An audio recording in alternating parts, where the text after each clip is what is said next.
नमस्कार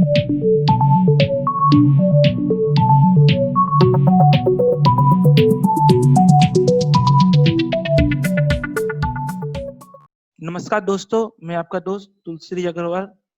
आज हम लोग नए वीडियो को लेकर आए हैं। अभी तक हम लोगों ने देखा था कि कितने तरह के ट्री होते हैं और बाइनरी ट्री से लेकर हम लोगों ने बी ट्री तक का हम लोग सारे कंसेप्ट सबको देखे थे। आज जो हम लोग का जो कंसेप्ट आया है वो है बी प्लस ट्री। आज हम लोग देखेंगे कि बी प्लस ट्री क्या होता है और बी प्लस ट्री किस लिए निकल कर आया। लास्ट वीडियो में हम लोगों ने ये चीज कंपेयर किया था और थोड़ा बहुत ओवरव्यू आइडिया दिया था कि आखिर बी प्लस ट्री किस लिए निकल कर आया है और बी प्लस ट्री का कहाँ पर हम यूज कर सकते हैं। आज इसको प्रॉपर डिटेल में देखेंगे, उसके कुछ फीचर्स को भी हम लोग देखेंगे और उस फीचर्स के हिसाब से फिर हम लोग किस तरीके से क्रिएट कर सकते हैं या डिलीट कर सकते हैं उसको ही फोकस करेंगे। तो चलिए शुरू करते हैं आज का वीडियो। अगर बी प्लस ट्री का हम लोग बात करते हैं तो बी प्लस ट्री भी बिल्कुल उसी तरीके से है। मतलब क्या हो गया कि वो भी एक परफेक्टली बैलेंस ट्री होगा। परफेक्टली बैलेंस ट्री का मतलब क्या हो गया कि लीफ नोड्स आर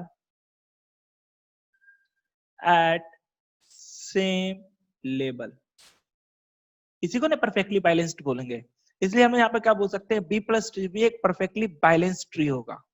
क्लियर है। अब ये तो बी ट्री के अंदर में भी था, लेकिन यहाँ पर एक चेंजेस क्या आ गया है बी प्लस ट्री के अंदर में। डेटा बोलिए या की बोलिए, जो हम लोग बोलते थे, जो मेरा जो डेटा होता था स्टोर करने के लिए, जिसको हम लोग की भी बोलते हैं, वो खाली और खाली किस कहाँ पर स्टोर होगा, लीफ नोड में ही होगा। मतलब क्या हो गया, अभी तक हम लोग क्या करते थे, रूट में भी और बीच वाले इंटरमीडिएट नोड्स में भी हम लोग के डेटा स्टोर होते थे।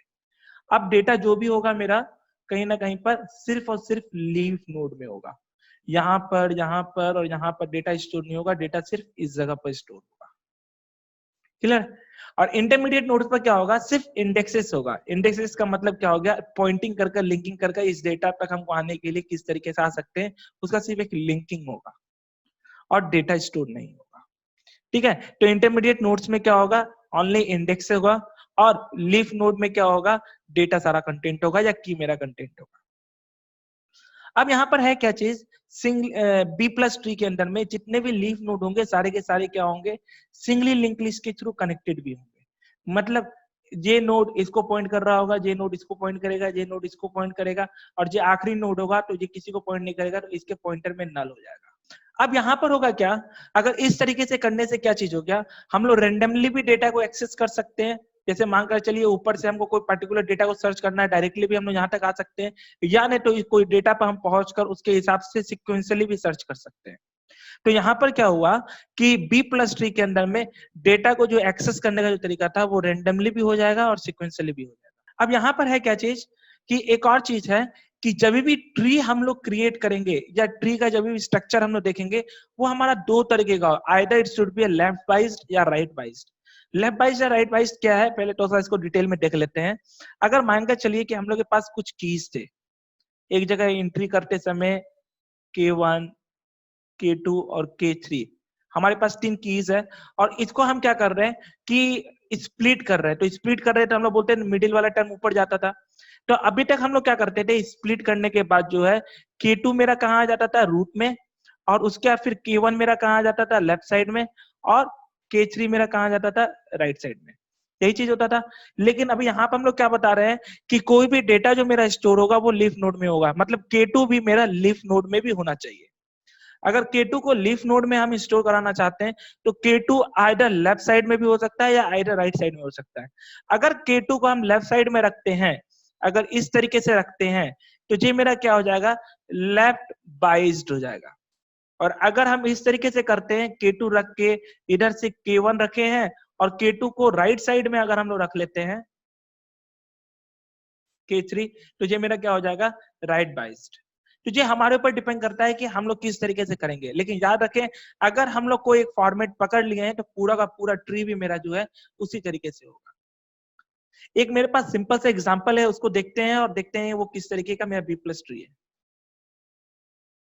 ये एक ट्री मेरे पास आ रहा है, इसके अंदर में अगर हम लोग देखेंगे तो मेरा डेटा कहाँ पे स्टोर्ड है, सारा का सारा डेटा मेरा लीफ नोड में होगा। मतलब क्या हो गया कि अगर गौर से देखेंगे तो ये यहाँ पे मेरा क्या है, 2 और 3 है, यहाँ 5 और 7 है, 11 और 17 है, 19 और 23 है, 29 और 31 है। तो जितना यहाँ पर जो डेटा है बस इतने ही डेटा होंगे, जो बाकी ऊपर में जितने भी है सारे इंडेक्सेस है। अब यहाँ पर है क्या जी, एक चीज गौर कर देखेंगे, अगर हम मान कर चल रहे हैं ऊपर वाला रूट को छोड़ दीजिए, ये वाला सब ट्री को लीजिए, इस वाले सब ट्री को आप लीजिए। इस वाले सब ट्री में हम क्या बोल रहे हैं, मेरा रूट में पहले कहीं ना कहीं पर ये सारा तो कनेक्टेड होगा, और फिर स्प्लिट किए तो मेरा 5 ऊपर चला गया। जब 5 मेरा ऊपर गया तो 5 मेरा एक नीचे में भी आया हुआ है। तो ये इस तरीके का अगर है तो इसको लेफ्ट बाइस्ड है या राइट बाइस्ड है?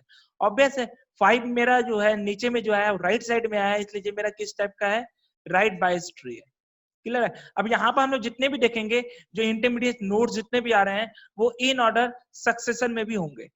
जैसे यहाँ पर है, इसका इन ऑर्डर सक्सेसर यहाँ पर आएगा, 11 के बाद इन ऑर्डर सक्सेसर 17 आएगा, 11 आएगा, 19 का इन ऑर्डर सक्सेसर 19 यहाँ पर आएगा, 29 का सक्सेसर यहाँ पर आएगा। तो जो इन ऑर्डर सक्सेसर में भी वो वैल्यूज आएंगे। अब एक और चीज देखेंगे, गौर करने का चीज यहाँ पर ये चीज है कि जो डेटा मेरा यहाँ पर है वो तो ऊपर में डुप्लीकेट है, ऐसा नहीं है कि 19 मेरा यहाँ पर है तो इन ऑर्डर सक्सेसर यहाँ पर भी मेरा 19 होगा, नहीं। यहां पर क्या होगा, इंटरमीडिएट नोड्स जितने भी होंगे यहां पर डुप्लीकेट नहीं होगा, यहां पर की डुप्लीकेट नहीं होगा, यहां पर जो भी की डुप्लीकेट होगा वो नीचे से होगा, यहां पर बीच में कोई भी डुप्लीकेट नहीं होंगे। क्लियर है? ये होंगे हमारा बी प्लस ट्री के हिसाब से। ये था हमारा mainly concept B plus tree का। एक और चीज में देखेंगे वो क्या चीज था कि यहाँ पर अगर हम देखते हैं तो पहला नोड ये वाले नोड को पॉइंट कर रहा है, ये वाला नोड इस नोड को पॉइंट कर रहा है, ये वाला नोड इसको, ये वाला नोड इसको। इससे क्या हो गया, कभी भी कोई सर्चिंग हम करते हैं लीनियर सर्च, जैसे हम मानकर चलिए हम बोल रहे हैं कि read all the data between, हम लोग क्या बोले 7 to 29। अब यहाँ पर क्या है, 7 से हम लोग स्टार्ट करेंगे तो हम लोग यहाँ से ऊपर से पहले सर्च किए, 19 से छोटा है, 11 से छोटा है, 5 से लेकिन बड़ा है, तो 17 यहाँ पर 7 यहाँ पर आ गए। अब 7 के बाद से हम लोग सर्च करना शुरू करेंगे, यहाँ पर कोई नहीं था, लिंकिंग किए, यहाँ पर आया, 11 को रीड करेगा, 17 को रीड करेगा, 19 को रीड करेगा, 23 को रीड करेगा, लेकिन जैसे 29 आएगा रिट्रीव हो जाएगा। मतलब जब स्कैनिंग किया तो यहाँ से सीक्वेंस में स्कैनिंग करते हुए आगे बढ़ गया। इसको ऐसा नहीं था कि बार बार ऊपर जाकर फिर नीचे आया, बार बार ऊपर से जाकर फिर नीचे आया, ऐसा काम करने का काम नहीं होगा इसको।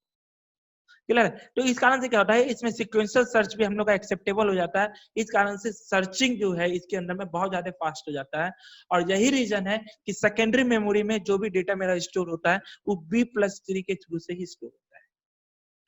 ये था हमारा आज का वीडियो। नेक्स्ट वीडियो में हम लोग बहुत जल्दी किस तरीके से एक B+3 हम लोग का क्रिएट होगा उसको देखेंगे, और हम लोग एक ही एग्जांपल का दोनों तरीके से देखेंगे, लेफ्ट बाइस करके भी और राइट बाइस करके भी, ताकि आप लोग को एक ही जगह पर दोनों दिखाई देगा तो काफी अच्छे से समझ में आ सके। तो अभी हमको दीजिए इजाजत, बहुत जल्द नए वीडियो को लेकर हम हाजिर